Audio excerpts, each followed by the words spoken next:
ఏపీలో జరుగుతున్న హింసాకాండ ఇప్పటికే హస్తినకు చేరుకుంది. సిఎస్ డీజీపీలను హస్తినకు పిలిచారు. ఢిల్లీ వెళ్లి వాళ్ళు మీటింగ్లో పాల్గొన్నారు. సెంట్రల్ ఈసీకి వివరణ ఇవ్వడం జరిగిపోయింది. అయితే ఈసీ అడిగిన ప్రశ్నలేంటి, వీళ్ళు ఇచ్చిన వివరణ ఏంటి, ఏపీలో రేపటి నుంచి జరిగే మార్పులేంటి? బాంబులు పేలాయి, తలలు పగిలాయి, కార్లు ధ్వంసమయ్యాయి. టోటల్గా ఏపీలో 3 రోజులుగా జరుగుతోంది విధ్వంసం.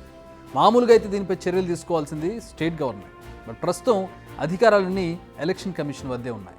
సో ఈసీనే రంగంలోకి దిగింది. కానీ అప్పటికే జరగాల్సిన దారుణం జరిగిపోయింది. మనం చూస్తూనే ఉన్నాం. బిగ్ టీవీ స్క్రీన్ మీద మీకు చాలా దారుణమైనటువంటి ఘటనలు మనం చూసాం.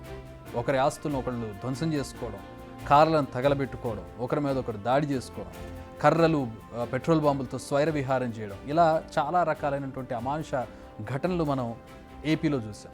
కానీ ఆలస్యంగానైనా ఈసీ స్పందించింది. ఏపీలో అసలు ఏం జరుగుతోంది అని సిఎస్ జవహర్ రెడ్డి, డీజీపీ హరీష్ కుమార్ గుప్తాలను వివరణ కోరింది. దీంతో వీరిద్దరూ ఢిల్లీకి వెళ్ళి వివరణ ఇచ్చారు. అంతా బాగుంది, కానీ ఈసీ ఏం ప్రశ్నించింది అనేదే ఇప్పుడు బిగ్ క్వశ్చన్. అసలు ఏపీలో ఏం జరుగుతోంది? ఇన్ని గొడవలు జరుగుతుంటే పోలీసులు ఏం చేస్తున్నారు? ముందే పసిగట్టడంలో ఇంటెలిజెన్స్ ఏమైనా విఫలమైందా? సరే, జరుగుతున్న సమయంలో అయినా ఎందుకు కట్టడి చేయలేకపోయారు? ఈ విధ్వంసకాండ ఒక ప్రాంతం నుంచి మరో ప్రాంతానికి ఎందుకు, ఎలా విస్తరించింది? ఇలాంటి ప్రశ్నలకు సమాధానం చెప్పారు ఈ ఇద్దరు అధికారులు.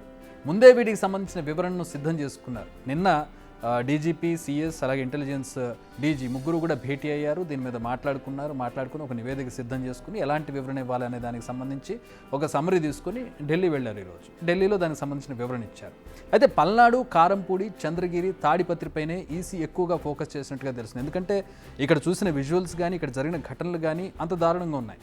పోలీసులు ఇంటెలిజెన్స్ వైఫల్యంపై కూడా దీంట్లో నిలదీసినట్టుగా తెలుస్తోంది. అయితే పోలింగ్ రోజున పోలీసులు ఏకపక్షంగా వ్యవహరించిన విషయాన్ని ఎన్నికల పరిశీలకులు ఈసీకి రిపోర్ట్ ఇచ్చారు. అంటే ఇక్కడ కొంతమంది అబ్జర్వర్స్ కూడా ఉంటారు. రాష్ట్రాల్లో ఎన్నికలు జరుగుతున్నప్పుడు ఆయా రాష్ట్రాలకి ఈసీ కొంతమంది అబ్జర్వర్లను పెడుతుంది. వాళ్ళు అబ్జర్వ్ చేసి వాళ్ళు గమనించినటువంటి విషయాలని ఒక నివేదిక రూపంలో కేంద్రానికి పంపిస్తారు, కేంద్ర ఎన్నికల సంఘానికి పంపిస్తారు. దాన్ని వీళ్ళు ఇచ్చిన ఇక్కడ ఉన్నటువంటి లోకల్ అధికారులు, సిఎస్ కావచ్చు, మరొక పోలీస్ అధికారి కావచ్చు, ఎవరైనా సరే ఇచ్చిన దాన్ని వాళ్ళు టాలీ చేసుకుంటారు. మాకు ఇది ఇన్ఫర్మేషన్ వచ్చింది, మీరేం చెప్తారు అనే క్వశ్చన్స్ కూడా వేస్తారు, క్రాస్ ఎగ్జామిన్. అసలు చాలా ప్రాంతాల్లో సరైన బందోబస్తు ఏర్పాటు చేయలేదన్న విషయం ఈ అబ్జర్వర్లు ఈసీ దృష్టికి తీసుకెళ్లినట్టుగా తెలుస్తోంది. పల్నాడులో స్వయంగా పర్యటించిన ఏపీ ప్రత్యేక అబ్జర్వర్ రామ్మోహన్ మిశ్రా ఈ అంశాలను నేరుగా సెంట్రల్ ఈసీకి రిపోర్ట్ చేసినట్టుగా తెలుస్తోంది. నిజానికి ఇవన్నీ చూసినప్పుడు ఈ విధ్వంసకాండను ఎవరైనా ఆర్గనైజ్డ్గా ఎగ్జిక్యూట్ చేశారనే డౌట్ కూడా వస్తుంది. సరే, ఇదంతా పాస్ట్ అనుకుందాం, అయిపోయిన ఘటనలపై వివరణ ఓకే. బట్ ముందు జరిగే వాటిని తలుచుకుంటేనే ఇప్పుడు కాస్త కంగారుగా ఉంది. ఎందుకంటే ఇంతటితో అయిపోలేదు. అసలు రోజు ముందుంది. 4వ తేదీ, జూన్ 4వ తేదీ రిజల్ట్స్ రావాలి. రిజల్ట్స్ వెలువడడానికి కౌంట్ డౌన్ కంటిన్యూ అవుతోంది. ఇంకా ప్రస్తుతం ఉన్న పరిస్థితులు ఎప్పుడు ఎలా సద్దుమణుగుతాయో ఎవరికి అర్థం కావడం లేదు. పోలీసులు అందరూ ఉన్నారు కాబట్టి, 144 సెక్షన్ విధించారు కాబట్టి, హెచ్చరికలు జారీ చేశారు కాబట్టి మేబీ నివురు గప్పిన నిప్పులా ఉండొచ్చు. ఒక్కసారి దాన్ని సడలిస్తే పరిస్థితులు మళ్ళీ మారతాయా అనేది కూడా ఎవరూ చెప్పలేము. ఇప్పటికే పోలీసులు జరిగిన ఘటనలపై ఇన్వెస్టిగేషన్ ప్రారంభించారు. పల్నాడు జిల్లా వ్యాప్తంగా 144 సెక్షన్ విధించారు. భారీగా కేంద్ర బలగాలే కానీ, లోకల్ పోలీసే కానీ మోహరించారు. ఇప్పటి వరకు జరిగిన విధ్వంసకాండపై దర్యాప్తు కూడా ప్రారంభించారు. ఇదంతా జరుగుతున్నా ఇంకా లోపల ఏదో భయం. ఎప్పుడు ఏం జరుగుతుందో, ఏ అర్ధరాత్రి ఎవరు ఎక్కడొచ్చి మీద పడతారనే ఒక భయం మాత్రం ప్రజలను వేయడం లేదు.